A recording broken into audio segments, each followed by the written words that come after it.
This is Aimee with Zphysiquefitness. We're going to jump right in today.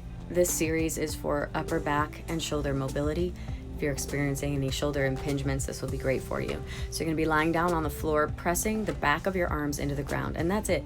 That's really all you're doing. You're just pressing the back of your upper arm into the floor with your fingertips facing the sky. Knees are bent, feet are on the ground. Then you're going to take it into like a scarecrow. So now we're practicing the rotation of the upper shoulder in the shoulder socket as the hands come up and down in this position.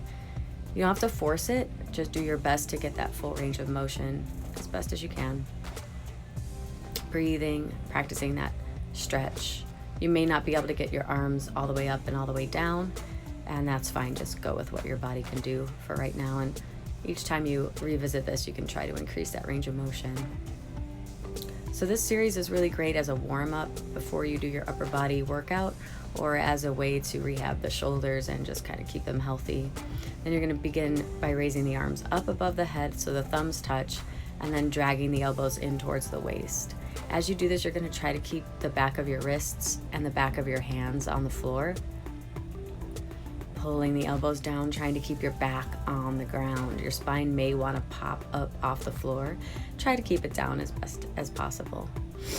Relaxing the shoulders and pulling the elbows into the waist, and then inhaling, reaching the arms up above the head, and exhaling as you pull down. Then you're going to roll into a fetal position onto your side and begin to take that arm into a circle. So you're leading with the fingertips, and the head is following in a natural progression. It's just kind of rolling back and forth on the floor, and you're spiraling through that shoulder. So as the fingertips come around, you're opening the shoulder, opening the palm to face the sky, and then rolling the shoulder all the way. And you're going to switch sides.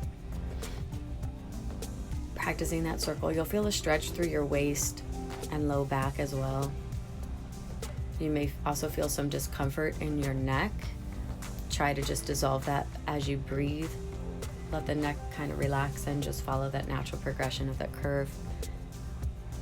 These may seem like rather simple exercises when you're watching them, but when you actually go to do them, you'll find that they can be a little challenging. And then you're just reversing the direction. So whatever direction you started with, you're going to go the opposite way.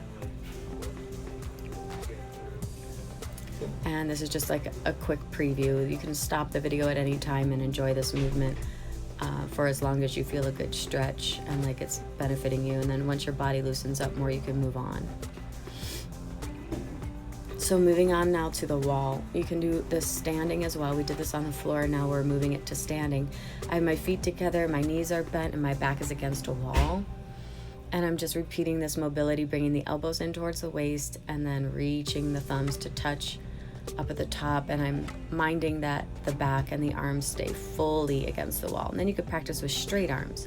Take the bend out of the elbows, reaching the pinkies to the thighs, and then the thumbs over the head. You're try to keep the shoulders away from your ears so that your shoulder blades are melting down your back as you raise your arms. You may feel a lot of pinching going on. Do your best to just dissolve that with breath and repetition. You'll place a towel between your palm and a wall, and you're just practicing pressure circles. So you're pushing into the wall as you move that hand around in a circle. Try to keep the arms straight. The arm's gonna wanna bend, just keep it straightish as best as possible. You can do 10 in one direction and then 10 in the other direction, breathing the entire time.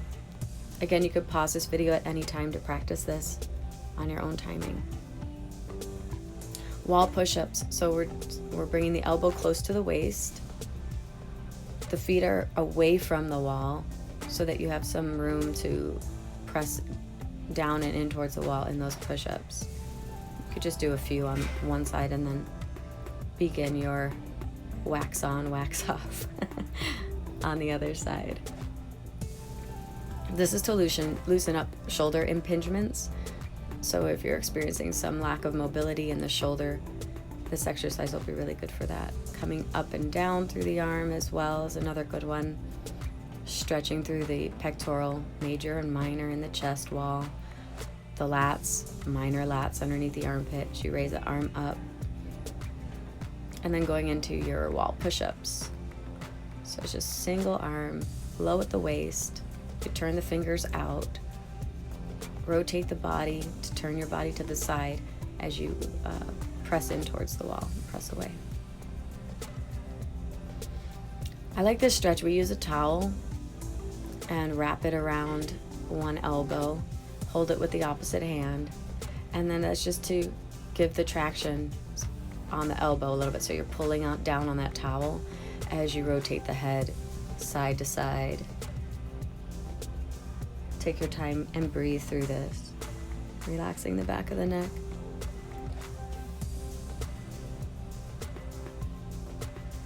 If you do decide to lift your face towards the sky, try not to crunch back in the neck, in the cervical spine.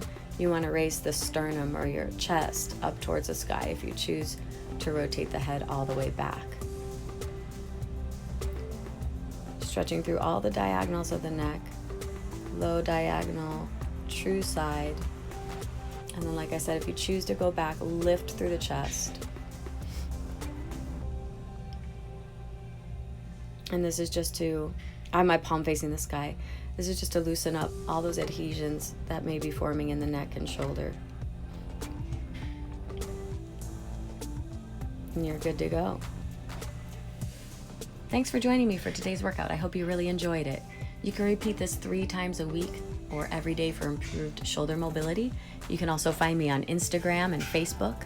And you can check out my website at www.zphysiquefitness.com. I have a blog up there. You can follow my recipes and tips. You can even reach out to me for personal training. I hope you have a great one, and I'll see you on the next video.